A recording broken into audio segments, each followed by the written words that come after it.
ക്രീപ്പറിനെ ചെയറിലിട്ടിട്ട് കൈസും സുരേഷണ്ണെ കൂടി ഇങ്ങനെ താഴെ. അപ്പൊ അമിത് ബജാറിലെല്ലാം ഇടിച്ചു പൊളിച്ച് അതോട്ട് ഇങ്ങോട്ട് കയറി ഇങ്ങോട്ട് പോകും. പിന്നെ ഈ ടീം കൂടി വരാ. അത് അരുണല്ലേ? അവൻ വരില്ല എന്നല്ലേ പറഞ്ഞു.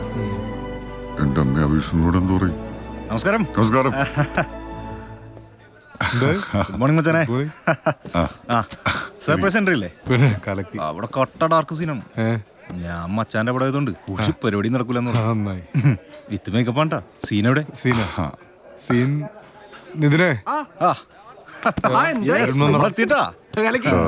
സീൻ എടുത്ത് കൊടുക്കും. ചേട്ടാ വിഷ്ണുവോടെ മേക്കപ്പ് ചെയ്തിട്ടുണ്ടല്ല, അവനോടൊപ്പം പറയും. അതിപ്പോ അവന് വേറെ എന്തെങ്കിലും കൊടുക്കാന്ന് പറയാം. വേറെ എന്തെങ്കിലും ഉണ്ടായിട്ടുണ്ട് കൊടുക്കാൻ? ഇല്ലേ, അരുൺ വരുമെന്ന് പ്രതീക്ഷിച്ചില്ല. ഒന്നല്ലോ, ഹാപ്പി ആയില്ലേ? സന്തോഷായി. അതെ, മേക്കപ്പ് ഒക്കെ അല്ലേ? അടിപൊളി. നമുക്ക് കോസ്റ്റ്യൂമർ പ്രവീണല്ലേ? മെനക്കേടായി. ഞങ്ങളോട് എന്താ പറയാ? പപ്പയായിട്ട് വരുത്തി വെച്ചല്ലേ ഡീലി. അടിപൊളിയടാ, സൂപ്പറായിട്ടുണ്ട്. ഇപ്പൊ ഒരു ആസിഫലിനൊക്കെ പോലെ ഉണ്ട് അല്ലേ? കുഞ്ചാക്കവും താടിച്ച മാതിരി തന്നെ ഉണ്ട് അല്ലേ? ഓടാ അവിടുന്നത് കറക്റ്റ് ആസിഫിലാണ്. മുടിയെ കണ്ടില്ലേ? അടിപൊളിയാണ്. സംഭവമൊക്കെ രസമായിട്ട്. കോട്ട് മാറ്റണം, ചോപ്പാക്കണം. ചോപ്പും കോട്ടൊന്നും മാറ്റണ്ട, നീലമതി.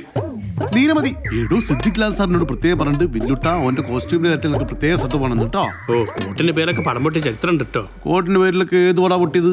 കണ്ട വെച്ച കോട്ട്. അത് പൊട്ടിയതാ? അതുകൊണ്ടല്ലേ പ്രൊഡ്യൂസറെ കണ്ടു വെക്കേണ്ടി വന്നേ. ആദ്യമേ തന്നെ കൊനസ്റ്റ് പറയല്ലേ. ആസിഫില് കറക്റ്റ് ആണടാ, അടിപൊളി.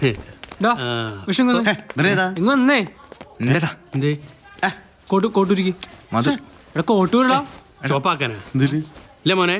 ചോപ്പാക്കാനല്ലേ? ചോപ്പല പച്ചൻ നീ ഓരോന്നറ പന്നിട്ട് വിചാരം. പേടിപ്പിക്കല്ലേ? ഞങ്ങൾ ഇതൊക്കെ കുറെ കണ്ടാണ്. ഇവിടെ ആർക്കും വലിയ താല്പര്യം ഉണ്ടായിരുന്നല്ല. പിന്നെ തമ്പിച്ചേന്റെ താല്പര്യം അത്ര കണ്ടിയുള്ളൂ. അതെ, തമ്പിച്ചായനെ നിങ്ങൾ ഇമോഷണൽ ഡ്രാമ കാണിച്ച് പറ്റിച്ചു കാണും. റൂബി ചേച്ചി ഞങ്ങളുടെ കൂടെ, ഞങ്ങളുടെ ബ്ലഡ് ലൈനാ. ഈ വക പരിപാടിക്ക് ഞങ്ങൾ കൂട്ടു നിൽക്കൂല. ഒളിച്ചോടി പേപ്പറിനെ കണ്ടുപിടിച്ചോണ്ട് കെട്ടിടത്താണല്ലേ. ഞങ്ങൾ അങ്ങനെ പല ചെറ്റത്തരങ്ങളും കാണിക്കും. അപ്പൊ നീ കല്യാണം മുടക്കും. എന്നിട്ട് നീ പോകണം. കേട്ടോ, അവരെ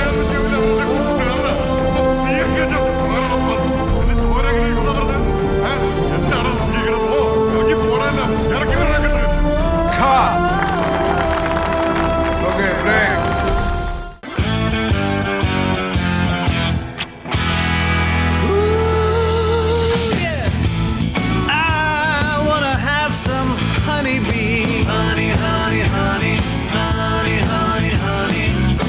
ആ ജീപ്പ് വിട്ടില്ലെങ്കിൽ ബാക്കിയുള്ള വീട്ടിലെങ്കിലും എത്തായിരുന്നു. ജീപ്പ് വിട്ടാൽ നന്നായില്ലേ? നാട്ടുകാർ മുഴുവൻ അറിയാനും.